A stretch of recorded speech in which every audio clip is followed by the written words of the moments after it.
नमस्कार दोस्तों। जैसा कि मैं आप लोगों को बोला था कि मैं सिंधु घाटी सभ्यता का दूसरा वीडियो आज के दिन डालूंगा। तो सिंधु घाटी सभ्यता से हमारे कुछ थोड़े से डेटास छूट गए थे, वो हम लोग इस वीडियो में पूरा का पूरा कवर हो जाएगा ट्रिक के साथ। देखिए, अब सिंधु घाटी सभ्यता में खुदाई से क्या क्या सामान मिला है। सिंधु घाटी सभ्यता में खुदाई से क्या क्या सामान मिला है, तो सिंपल से है, राम जी मिल गए अपने को। कौन मिल गया? राम जी। सिंधु घाटी सभ्यता में खुदाई से क्या मिला है, तो राम जी मिल गए। आर से है राइस। आर से क्या है? चावल। चावल के साक्ष्य मिले हमको। कहाँ कहाँ से मिले हैं? रंगपुर और लोथल से चावल के साक्ष्य मिल गए हैं। ए से है अग्निकुंड। ए से क्या मिला है? अग्निकुंड। एम से क्या मिला है? मनके। एम से क्या मिला है हमको? मनके। और जी से क्या मिला है? घोड़े के अस्थि पंजर। जी से क्या मिला है? घोड़े के अस्थि पंजर। मतलब सिंधु घाटी सभ्यता में खुदाई से क्या मिले हमको, तो राम जी मिल गए हैं। आर से क्या है? राइस मतलब चावल। ए से क्या है? अग्निकुंड। एम से क्या है? मनके। और जी से क्या है? घोड़े के अस्थि पंजर। ठीक है।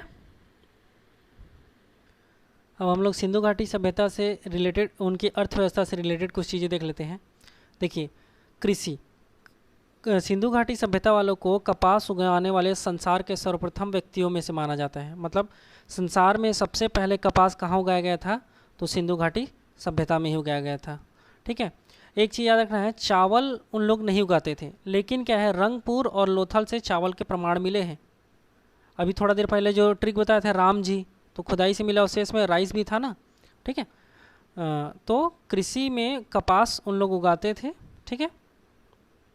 साथ ही साथ उन लोग गेहूँ भी उगाएंगे, जौ भी उगाएंगे, लेकिन क्या था, चावल उन लोग नहीं उगाते थे। चावल को क्या करते थे उन लोग? नहीं उगाते थे। लेकिन चावल का क्या है, रंगपुर और लोथल से क्या मिला है हमको? प्रमाण मिला है। पशुपालन के लिए अगर हम लोग देख ले, तो पशुपालन के उन लोग बैल, गाय, भैंस, भेड़, बकरी, गधे, ऊँट, इन सबको पालते थे। लेकिन एक चीज़ है कि उन लोग घोड़े से परिचित नहीं थे। उन लोग घोड़े को नहीं जानते थे। बहुत बार एग्जाम में पूछा क्वेश्चन है, सिंधु घाटी सभ्यता के लोग किस जानवर को नहीं जानते थे या किस जानवर को नहीं पालते थे, तो क्या है, घोड़े को नहीं जानते थे। लेकिन याद रखना है, घोड़े के अस्थियों का प्रमाण मिला है हमको। राम जी वाला ट्रिक में याद करो, लास्ट में जी था, घोड़े के अस्थि पंजर, तो घोड़े के अस्थियाँ मिली हुई है हमको। अस्थियों के प्रमाण मिले हैं। कहाँ से मिले हैं? सुरकोटड़ा से। कहाँ से मिला है? सुरकोटड़ा। सुरकोटड़ा से घोड़े के अस्थियों के प्रमाण मिले हम लोग को। ठीक है। याद रखना है इन लोगों को कि चावल के प्रमाण कहाँ से मिले हैं? रंगपुर और लोथल से। और घोड़े के अस्थियों के प्रमाण कहाँ से मिले हैं? तो सुट कोटड़ा से। अब देखिए, सिंधु घाटी के लोग किन किन धातुओं के बारे में जानते थे? अगला प्रश्न हो जाएगा, सिंधु घाटी की सभ्यता के लोग किन धातुओं के बारे में जानते थे? तो सिंपल सा ट्रिक है, सोचता सिटी। क्या ट्रिक है? सोचता सिटी। क्या ट्रिक है? सोचता सिटी। सो से है अपना सोना। सो से क्या है? सो से है सोना। चा से है चांदी। त से है तांबा। सी से है सीसा। और टी से क्या है? टीना। टी से क्या है? टीन। मतलब सिंधु घाटी सभ्यता के लोग क्या चीज़ को जानते थे? एकदम सिंपल सा ट्रिक है। अब जानेंगे तो सोचेंगे ना भाई। जानना है तो सोचना है, और सोचना है तो सोचता सिटी के बारे में लोग जानते थे। सिंधु घाटी सभ्यता के लोग किन किन धातुओं के बारे में जानते थे? तो बस सोचता सिटी। क्या याद रखना है? सोचता सिटी। सो से क्या है अपना? सोना। च से चांदी। त से तांबा। सी से सीसा। और टी से टीन। सोचता सिटी के बारे में जानते थे। लेकिन एक चीज़ अपने को याद रखना है, क्या कि उन लोग लोहे को नहीं जानते थे। उन लोग क्या है, लोहे से अपरिचित थे। ठीक है। सिंपल सा ट्रिक है, दो ट्रिक बस बताया। खुदाई में क्या क्या मिला है, एक तो राम जी, और दूसरा क्या है, उन लोग किस धातु के बारे में जानते थे, तो सोचता सिटी। ठीक है। जब मैं सिंधु घाटी सभ्यता का पहला वीडियो डाला था, तो मैं आप लोग को बोला था कि मैं जैसे ही मोहनजोदड़ो का एक ट्रिक डालूंगा, इतना सिंपल सा ट्रिक है, एकदम देखेंगे और याद हो जाने वाला है अपने को। देखिए, मोहनजोदड़ो बहुत ही क्लियर तरीके से अपने माइंड में छप जाएगा। इस ट्रिक को बस ध्यान से देखना और समझना अच्छे से। यहाँ पे क्या लिखा हूँ? मोहनजोदड़ो। क्या लिखा हूँ? मोहनजोदड़ो। दड़ो का मतलब होता है मरना। दड़ो का मतलब क्या होता है? मरना। अब देखिए, अगर मान लीजिए कोई भी मर जाता है तो क्या करते हैं? अगर कोई मर जाएगा तो क्या किया जाता है? उसको अस्थि में लेकर के जाते हैं कि नहीं जाते हैं भाई? बताइए, अस्थि में लेकर के जाते हैं कि नहीं जाते हैं? कोई मरता है तो क्या करते हैं? उसको अस्थि में लेकर के जाते हैं। और जब अस्थि में लेकर के जाते हैं तो दो लोग क्या करते हैं? पीछे में रहते हैं। और दो लोग कहाँ रहते हैं? दो लोग आगे में रहते हैं। देखिए, कोई मरता है तो जब उसको अस्थि से लेकर के जाते हैं तो दो लोग कहाँ रहते हैं? पीछे, 2 लोग आगे। मतलब ये जो है मोहनजोदड़ो का खोज कब हुआ था, तो 1922 में। कब हुआ है मोहनजोदड़ो खोज खुदाई, तो 1922 में। एकदम सिंपल सा है। देखो अब कोई मरेगा तो अस्थि से लेकर के जाएंगे, तो 2 लोग कहाँ हैं, आगे, और 2 लोग पीछे। तो 1922 में इसकी क्या हुई, खोज हुई। ठीक है। क्या होता है, अलग अलग धर्मों के हिसाब से है। जैसे कुछ धर्मों में क्या होता है, जैसे ले गए अस्थि से, उसके बाद क्या करते हैं, उसको दफना देते हैं। क्या करते हैं, उनको दफना देते हैं। मतलब क्या करते हैं, मृतकों का टीला बना देते हैं। क्या करते हैं, मृतकों का टीला बना देते हैं। टीला में फिर क्या करेंगे, हाँ ये आदमी फलाना तारीख को मरा और फलाना इसका नाम था, ये सब करके लिख देते हैं। कुछ धर्मों में ऐसा होता है। क्लियर है।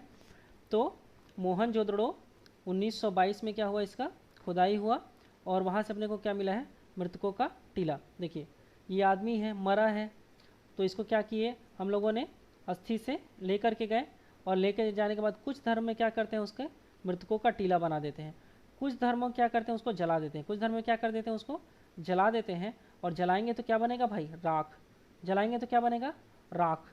जलाएंगे तो क्या बनेगा, राख। तो मोहनजोदड़ो की खोज किसने किया है, या मोहनजोदड़ो की जो खुदाई हुआ था वो किसकी अध्यक्षता में हुआ था, बोल सकते हैं हम लोग, तो राखल दास बनर्जी के। राख से क्या याद रखना है अपने को, राखल दास बनर्जी। राख से क्या याद रखना है हम लोग को, राखल दास बनर्जी।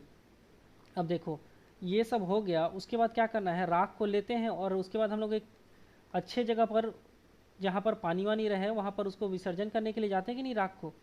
तो जिस जगह पर जाओगे वो पाक पाक स्थान होना चाहिए। पाक स्थान मतलब एकदम अच्छा पवित्र जगह होना चाहिए। तो मोहनजोदड़ो कहाँ पर है, मोहनजोदड़ो कहाँ पर है भाई, मोहनजोदड़ो है अपना पाक, मतलब पाकिस्तान में है। मोहनजोदड़ो कहाँ है, तो मोहनजोदड़ो है पाकिस्तान में। मोहनजोदड़ो कहाँ है, पाकिस्तान में। ठीक है। देखिए राख है, राख को लेकर के गए, कहाँ गए हम लोग, एक पवित्र स्थान में। पवित्र स्थान मतलब पाकिस्तान। मोहनजोदड़ो कहाँ है, पाकिस्तान में है। उसके बाद क्या है, देखो जब कोई मरता है तो जब नहाने जाते हैं तो क्या सीधा सीधा चलते हैं ना, सीधा सीधा चलते हैं कि नहीं भाई। तो सीधा सीधा गए नहाने के लिए। तो नहाने के लिए अब बहुत सारे लोग आए हैं, तो स्नानागार कैसा होगा, बृहद स्नानागार। स्नानागार कैसा होगा, बृहद स्नानागार। तो जो मोहनजोदड़ो में ही बृहद स्नानागार मिला है। बृहद स्नानागार कहाँ मिला हमको, तो मोहनजोदड़ो मिला है। अब देखो सब कोई सीधा सीधा नहाने के लिए आते हैं, तो ये कौन सी नदी होगी, सिंधु नदी। सब कोई सीधा सीधा नहाने आए हैं ना भाई, तो ये कौन सी नदी है, ये नदी है अपनी सिंधु नदी। ठीक है, याद रखना है ये कौन सी नदी है, सिंधु नदी है। ठीक है। अब देखिए नहा लिए, उसके बाद फिर क्या होता है, दशकात्र होता है। दशकात्र में क्या करेंगे, खाना खाने के लिए बुलाएंगे सब कोई को। सब कोई को क्या करेंगे, खाना खाने के लिए बुलाएंगे। तो क्या छोटे मोटे जगह पर खाना खिला दोगे भाई, बड़ा ये अन्नागार चाहिए। क्या चाहिए, बड़ा अन्नागार। तो बृहद अन्नागार कहाँ से मिले हैं, तो मोहनजोदड़ो से ही मिला है। बृहद अन्नागार कहाँ से मिला है, मोहनजोदड़ो से मिला है। उसके बाद क्या होता है, 13वीं के दिन जो भी, मतलब जैसे मान लो अगर कोई पुत्र मरा है, तो या मान लो कोई पिता मरा है, तो उसका जो बड़ा बेटा है उसके सिर पे क्या बांधते हैं हम लोग, एक पगड़ी बांधते हैं। पगड़ी बांधते हैं कि नहीं बांधते हैं। तो वो पगड़ी किसका है, सूती वस्त्र का पगड़ी बांधा गया है। किस वस्त्र का पगड़ी बांधा गया है, सूती वस्त्र का पगड़ी बांधा गया है। मतलब क्या है, सूती वस्त्र के भी प्रमाण कहाँ से मिले हैं, तो मोहनजोदड़ो से मिले हैं। ठीक है। बहुत ही सिंपल सा ट्रिक था, एक बार और रिपीट कर रहा हूँ मैं, ये सब याद रखने के लिए। देखिए मोहनजोदड़ो कायदे से पूछता है, मोहनजोदड़ो का मतलब क्या होता है, तो मृतकों का टीला। मोहनजोदड़ो का मतलब क्या होता है, मृतकों का टीला। अब देखो ये मर गया है, तो इसको क्या करेंगे हम लोग, अस्थि में लेकर के जाएंगे। जब अस्थि में लेकर के जाते हैं तो 2 लोग पीछे और 2 लोग कहाँ हैं, आगे हैं। तो 2 और 2 क्या हो गया, 22। तो मोहनजोदड़ो की खुदाई कब हुई थी, तो 1922 में। मोहनजोदड़ो की खुदाई कब हुआ है, 1922 में। क्या करते हैं, वो अस्थि से लेकर के गए। उसके बाद कुछ धर्म में क्या किया जाता है, उसको दफनाया जाता है। कुछ धर्म में क्या करते हैं, उसको दफनाते हैं। तो मतलब मृतकों का टीला भी कहाँ से मिला है, मोहनजोदड़ो से मिला है। और कुछ धर्मों में क्या किया जाता है, उसको जला दिया जाता है। जलाओगे तो क्या बनेगा, राख। जलाओगे तो क्या बनेगा, राख बनेगा। तो राख से अपने को याद रखना है कि मोहनजोदड़ो की खुदाई किसके नेतृत्व में हुआ था, तो राखल दास बनर्जी के। किसके नेतृत्व में हुआ था, राखल दास बनर्जी के नेतृत्व में। अब देखो ये राख बना, तो राख को ठंडा करने के लिए जाते हो ना भाई नदी में, पवित्र नदी में जाते हैं। तो उसके लिए क्या करना पड़ेगा, एक स्थान चुनना पड़ेगा हमको। तो उस स्थान में क्या होना चाहिए, वो स्थान एकदम पवित्र होना चाहिए। कैसा स्थान होना चाहिए, वो एकदम पाक स्थान होना चाहिए। तो मोहनजोदड़ो कहाँ पर है, पाकिस्तान में है। और देखो जब नहाने के लिए जाते हैं तो सब कोई सीधा सीधा चलते हैं कि नहीं चलते हैं, सीधा सीधा चलते हैं। तो सीधा सीधा जाएंगे तो किस नदी में जाएंगे, सिंधु नदी में। सिंधु नदी में सब कोई नहाने के लिए गए। मतलब बृहद स्नानागार भी कहाँ से मिला है, मोहनजोदड़ो से ही मिला है। ठीक है। उसके बाद फिर 13वीं के दिन खाना खिला रहे हैं, मतलब क्या है, बृहद अन्नागार है। बृहद स्नानागार में नहा लिए, बृहद अन्नागार में क्या किए, खाना खा लिए। बृहद स्नानागार भी मोहनजोदड़ो में ही मिला है, बृहद अन्नागार भी मोहनजोदड़ो में ही मिला है, और सूती वस्त्र के भी कहाँ मिला है, मोहनजोदड़ो में ही मिला है। ठीक है दोस्तों, मैंने अपने पिछले वीडियो में 50 एकदम इम्पॉर्टेंट क्वेश्चन डाले थे। साथ ही साथ क्या है, सिंधु घाटी की सभ्यता का बेसिक चीज़ों को पूरा का पूरा बताया था। क्लियर है? तो जिन लोगों ने उस वीडियो को नहीं देखा होगा, लगभग आधा घंटा का वीडियो था वो, तो कृपया जा कर के उस पहले वीडियो को देख ले। ये सिंधु घाटी सभ्यता का दूसरा वीडियो है। अगर ये चैनल आप लोग को पसंद आ रहा हो, मेरे द्वारा बताया गया ट्रिक अगर आप लोग को पसंद आ रहा है, क्या है, अगर हम लोग इस तरीके से पढ़ेंगे तो हमको गारंटी याद रहेगा। मैं पूरा का पूरा, देखिए अगर आप मेरा पहला वीडियो जा करके देखोगे तो 50 एकदम इंपॉर्टेंट क्वेश्चन बताया हूँ, साथ ही साथ सिंधु घाटी सभ्यता का पूरा डिटेल में बताया हूँ। ठीक है, तो ये 2 वीडियो में अपना सिंधु घाटी सभ्यता पूरा का पूरा खत्म हो गया। 50 एकदम इंपॉर्टेंट क्वेश्चन थे पिछले वीडियो में, जा करके उसको आप लोग जरूर देख लीजिएगा। अगर ये मेरा द्वारा बताया गया अच्छा लग रहा है तो कृपया करके आप लोग मेरे चैनल को सब्सक्राइब कर लीजिए। इससे क्या होगा, मैं जो भी वीडियो डालूंगा वो आप लोग को तुरंत नोटिफिकेशन पता चल जाएगा, अगर आप लोग मेरे चैनल को सब्सक्राइब कर लेते हैं। और साथ ही साथ क्या करना है, बगल में बेल आइकॉन होता है, उसको भी आप लोग क्लिक कर लीजिएगा। ठीक है, और एक चीज़ और बोलना चाह रहा हूँ, प्लीज़ जितना हो सके मेरे वीडियोज़ को शेयर करिए, क्योंकि मैं ये सिर्फ और सिर्फ आप लोगों के लिए कर रहा हूँ। मैं चाहता हूँ जितने ज़्यादा से ज़्यादा लोगों तक मैं पहुँच सकूँ और जितने ज़्यादा से ज़्यादा लोगों का मदद हो सके। ठीक है, थैंक यू दोस्तों।